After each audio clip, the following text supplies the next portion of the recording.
Shalom. All glory, praises, and honor is due to Yahweh, Ba'ashem Yahushai, Ba'ashem Rachakodash. Double honors to the apostles, elders, elder bishops, teachers of Great Millstone, and the like-minded men who may not be part of Great Millstone, are following the same 100% truth, the same doctrine of Yahweh Ba'ashem Yahushai given to Apostle Tahar and down of Great Millstone. Shalom. Salutations to the elect, Akim and Aqua for the house of David. Salutations to the elect, men, women and children of the Tabernacle of David. So today, it's just an interesting, before I continue actually, Salakia, I'm just going to go into, I did a lesson a couple of days ago around Esau's hypocrisy, so I'm just going to finish it off with the scripture that I was intending to bring out then. It's kind of relevant to now as well, about the man of sin being revealed, 2 Thessalonians 2. So it's at 3, yeah. Let no man deceive you by any means, for that day shall not come, except there come a falling away first. And that's the Israel being discontinued from Yasharallah, being discontinued from our heritage. Shut this door. Being discontinued from our heritage, going into captivity and being scattered, yeah? Except there come a falling away first, and that man of sin be revealed, the son of perdition. Yeah, and that's what's happening now. That man of sin is being revealed, the son of destruction, who is Esau, Edom, who opposeth and exalteth himself above all that is called the Most High, or that is worshipped, so that he, as the Most High, sitteth in the temple of the Most High, showing himself that he is God. So this, I was ending it off with my previous piece of information that I brought out, lesson I brought out a couple of days ago, but actually it goes into today. This actually beautiful scripture to go into today's lesson as well. So, I'm going to go to this. So we've got Esau, Edom, at it again. All right. One space, this is Sky News from yesterday, Monday 14th of March. One giant leap forward for oxygen hunting robots and power stations of the future. Again, Esau thinking that he's going to go past the bounds that the Most High has set for him. Or that, I'm going to get those scriptures in 1 second. I'll read a bit of this. The breakthrough projects are described as ambitious technological firsts for the UK, which will also benefit life on Earth. So they've got wars. Esau's in a civil war, yeah? And you've got the Russian-Ukraine civil war, Esau, Edom, house divided. The house is divided. And they're talking about the future. They're talking about future life on earth. The future life on earth is the kingdom of Yasharallah. From Yahweh, Ba'ashem Yahushai, Yahushai's kingdom. Yeah? That's the future. The new Jerusalem coming down from heaven. That's the future. The kingdom of heaven is at hand. That's the future. Esau, you ain't got a chance, mate. You're done. You know what I mean? So we've got this, go back to this, and I get a few scriptures after this and then end it. It's only going to be a quick one. An oxygen hunting robot and a power station in space are just two of the things British engineers can now develop thanks to a new funding injection. Science Minister George Freeman has announced a £2 million boost to 13 new projects which use pioneering approaches to engineering, communication and resources. UK Space Agency, UKSA, ventures so far including Rolls-Royce developing a power station for space that could allow water and breathable oxygen to be generated. Another will develop new technology that can withstand the high radiation levels on Mars, with a third will build a communication tool for astronauts to tackle delay in conversations between Mars and Earth. There's not even been past the Van Halen belt, don't get it twisted. Yeah, so I'm going to quickly get a few scriptures. Go to the blue letter. So read, obviously it's Passover, Pesach coming tomorrow, in the next couple of days. So tomorrow evening, March 16th at evening. So I was reading through Exodus today, this morning. Exodus 12, Numbers 9 as well. 1 Corinthians 5 as well. Yeah, to get a bit of background understanding, more deeper understanding. We'll gone over the scriptures before, but you know, you still got to refresh the mind. So back to this. So we've got, let me go to Job. No, in fact, let's go to Psalms. So like, yeah. Psalm 49. Oh, I hate, you gotta be perfect. PSP, SA 49. 49. Here we are. Psalms 49 and 11, straight to the point. Their inward thought is that their houses shall continue forever, and their dwelling places unto all generations. They call their lands after their own names. So this is a perfect scripture for the fact that Esau, Edom, and these heathen, the nation, specifically Esau, who's in rulership right now on this earth, thinks he's a so-called white man, by the way. He classifies himself as a so-called white man in 1681. Thinks that they are going to continue forever. Their rulership is going to continue forever. That's what they think. Well, that's what the Halbashim Yashai has put in their mind. The pride of their heart have deceived them. I'll get that scripture too. But as we know, as through the prophets and elders, they've given us, for the men that can see, yeah, Esau, 2nd Esdras 6 and 9. For Esau is the end of the world, and Jacob is the beginning of it that followeth. Esau, you're done. Esau, Edom, is the so-called white man. You're finished. You can see the prophecies coming to pass. Wars and rumors of wars. You can see that the house divided shall not stand, and Esau's divided. All right. You see the pestilences, the famines are approaching too. Yeah, and this is all the work of Yahweh Hashem Yahshai. You know, we've got 2nd Esdras 9, measured at a time. You know, that's what we're seeing. The time we're measuring the time, and the vision is yet for an appointed time. That's Habakkuk 2. And we go to Job. Let me go to Job. Oh, this is manual sometimes. So lucky for this. Job 14. Job 14 and 5. In fact, start from 4. Who can bring a clean thing out of an unclean? Not one. Esau, Edom, is the border of wickedness, and is a vessel. That's Malachi 1, chapter 1 down to 4. Yeah, 1 to 4.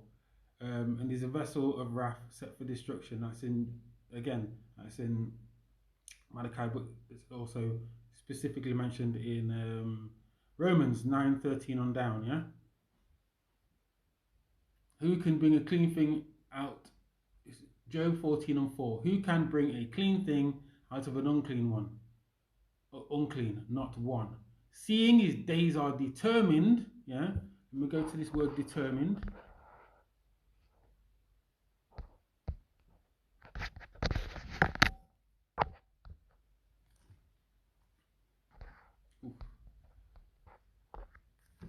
Strong's H2782. Charetz.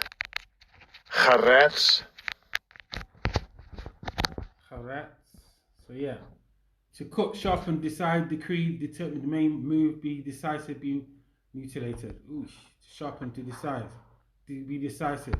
So he's got a certain time, a decided time, yeah, a decreed time. All right, seeing that his days are determined, the number of his months are with thee, with the Most High. Thou hast appointed his bounds that he cannot pass. Esau, Edom, has got a set time, a set year, a set month, a set week, a set hour, a set minute in his rulership. At that point in time, when Yahweh determines it, Yahweh Bashim Yahushua determines it, it's done. He's done, he's over. And we can see all the signs of that rulership coming to an end. You know, that's on the spiritual level, you know, we can see that. But I'm going to go to Van Hallenbelt, yeah? And even on a physical level, the Most High, Yahweh Shemi Shai, is determined that you cannot pass. So, this is the Van Hallenbelt. Quick quick little synopsis on it. So we've got Van Allen radiation belt. Donut-shaped zones of highly energetic charged particles trapped at high altitudes in the magnetic field of Earth. The zones were named for James Van Allen, an American, using data transmitters. Let me just get more of an explanation.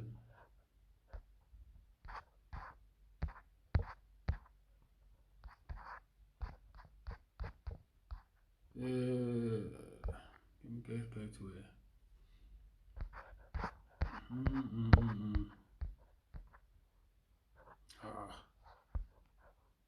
Accept all. Right. Van Allen belts are most intense over the equator and are effectively absent above the poles. No real gap exists between the two zones. They actually merge gradually, with the flux of charged particles showing two regions of maximum density. The inner region is centered approximately 3,000 kilometers above the terrestrial surface. Yeah, so the inner region is 3,000 kilometers above Earth. Yeah, the outer region of the maximum density is at an altitude of about 15,000 to 20,000 kilometers. Right. So basically, it's that far up. Right. Let me just show you something here. What's the height of the space station? What?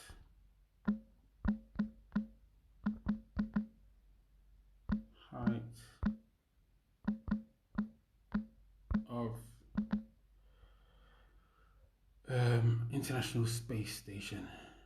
International Space ISS. So the International Space Station is only 408 kilometers from Earth. They've not gone past the Van Allen belt, and they've definitely, ESO's bounds have been set. So the space station flies at an average altitude of 248 miles, 400 kilometers from Earth. It circles the globe every 90 minutes at the speed of about 17,000.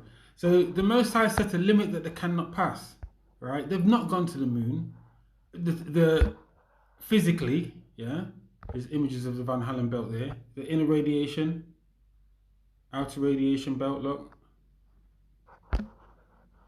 The Yahweh Shemel Shai has set the limits that they cannot pass. Simple as that. Right? And so Esau Edom, no human in this body can go past a certain level, and that's the Van Allen belt, because our bodies are not designed for, they're not celestial bodies. They're designed for terrestrial bodies.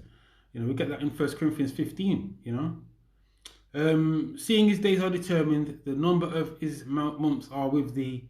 Thou hast appointed his bounds that he cannot pass. So, going back to this article, they're speaking about going to Mars. They're speaking about, communication between Mars and Earth. Esau Edom hasn't got that long. The nations haven't got that long left. Esau Edom, the so-called white man, is through. Yeah, they're through. They're finished. Right? They've got the bounds that they cannot pass. I'm going to finish off with this. A bit long on this. I'm going to try. Lord's will, I'll put the article in the description box. Go to. Hope you got the point. The fact is, they think they're going to outer space, and all they're doing is going to go into captivity. It's as simple as that. As the scriptures have said, yeah. Just for example, Revelation 13. Sorry, yeah, Revelation 13, 9 and 10. Obadiah 1. Let's go straight to the point here. The pride of thine heart hath deceived thee. So this is a scripture. The vision of, start from 1. The vision of Obadiah, thus saith the Lord, power Yahweh, concerning Edom. We have heard a rumor from the Lord Yahweh, by Shimei Shai, and an ambassador is sent among the heathen. Arise ye, and let us rise up against her in battle. Behold, I have made thee small among the heathen, thou art greatly despised. And we're seeing that happen. In my last video, I brought that scripture out about the nations are seeing Esau Edom for who he really is now. This is to the point. The pride of thine heart hath deceived thee, thou that dwellest in the clefts of the rock, whose habitation is high. They love the skyscrapers. As Elder Apostle Ramla brought out. The first skyscraper was in Chicago. I think it was an insurance building, 10 stories high. Yeah. Because I like to look down like the eagle. Yeah. Whose habitation is high, that's safe in his heart, who shall bring me down to the ground? And that's what they do say. You know what I mean? Like I just brought the scripture out, Psalms 49:11, the inward thoughts is a house that shall continue forever. Though thou exalt thyself as the eagle, and though thou set thy nest among the stars, thence will I bring thee down, saith the Lord, Yahweh, by Hashem Yahushai. As the apostles, elders, and teachers have brought out, this, this started happening from the 1960s, late 60s, when Esau was in his decline, began to be in his decline. And we've seen a progressive decline now, and the prophecies are speeding up. This rulership is over. The next is Jacob, the kingdom of heaven, Yasharallah, under Yahweh, by Hashem Yahushai, the 144,000 and the elect men of Israel. That's what it's going to be. No one, no nation, other than Yasharallah, under Yahweh, by Hashem Yahushai, is going to rule next. That's it, So with that, Lord willing, this was edifying. A bit of information. If I remember, I'll put the article into the description box. With that, I say Shalom.